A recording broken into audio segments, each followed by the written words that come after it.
Hey there, Internet friends. Trevor Starkey here with another episode of TV Thursday.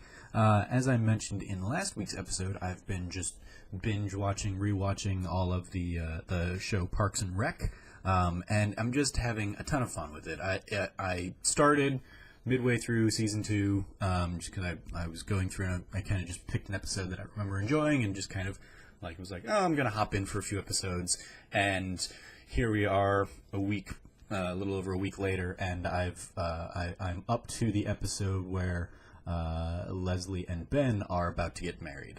It was a two-parter, and they had like a big event, or like a fake emergency event, emergency response drill that happened, and Leslie basically like deals with that, and then goes to this big gala to kind of raise awareness and money for her park, and then the end of the episode, it's her and Ben talking about how like it's just a perfect evening for them, and hey, let's just get married, and there's a to be continued, and so I'm about to go into that actual wedding episode, and it's just bliss. There's just so much wonder, and the thing I want to highlight and talk about in particular is Leslie Knope as a character.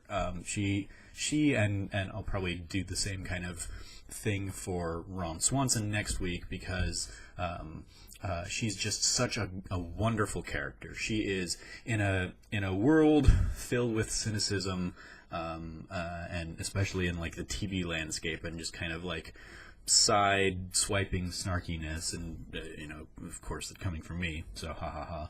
But she is like boundlessly joyful and optimistic, and always sees the best in somebody, unless they are from Eagleton or work at a library, and it's just such a joy to see kind of that blend of great performer in Amy Poehler, and just great character created by her and Greg Daniels and Dan Schur, I think, the creative showrunners behind that show. They just do such a great job of really focusing on the positive, and she overcomes the challenges that arrive in front of her, because she is so driven, and she is such a powerful character.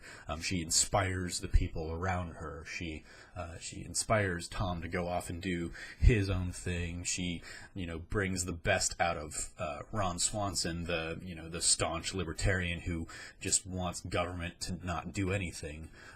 She is the polar opposite of that, and brings the best of that.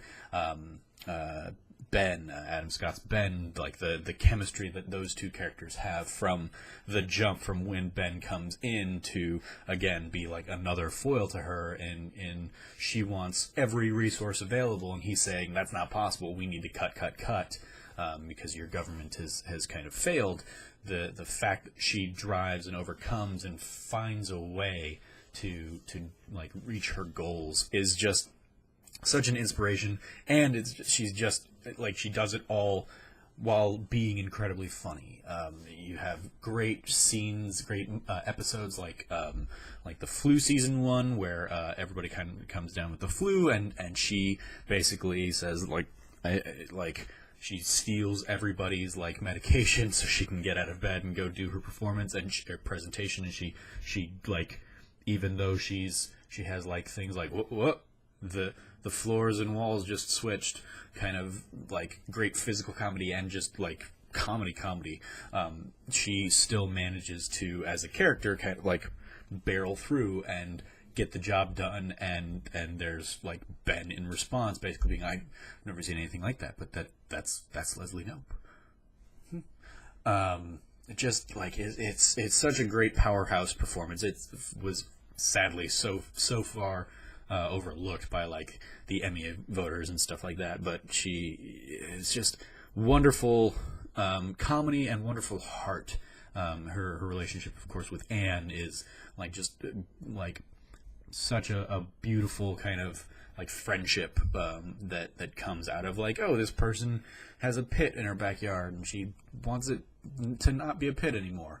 Like her tutelage over Andy and April, and kind of what she is able to pull out of them over the course of the series is phenomenal. And so yeah, it's just she is a wonderful character that grew out of like, hey, what if we did, you know, a kind of different variation on the Michael Scott character? Like, they quickly abandoned that after the first little short 6-episode season and say, that's not really working, that doesn't, you know, jive necessarily with this show that we're making. And so they just turned her into, they took away basically the incompetence, but kept all the excitement and the enthusiasm and the passion for government work and the parks department and making Pawnee a better place. And they had that, instead of everybody kind of like crapping down on her in that first season, they like have everybody not be as like gung-ho as her, but like it is infectious to the rest of the department, and they can't help but want to serve Leslie and help, you know, see her vision through. And so yeah, she's just a great character in the history of sitcom creation, and I wanted to take some time to highlight her today. So here to Leslie Knope. May you be enjoying your wonderful political career in the show's afterlife. Let me know what you think about Parks and Rec and Leslie Knope in the comments below. As always, I've been your host, Trevor Starkey from TrevorTrove.com. You can follow me at SnarkyStarkey on Twitter. And until next time, from here at the Trove, treasure your friends.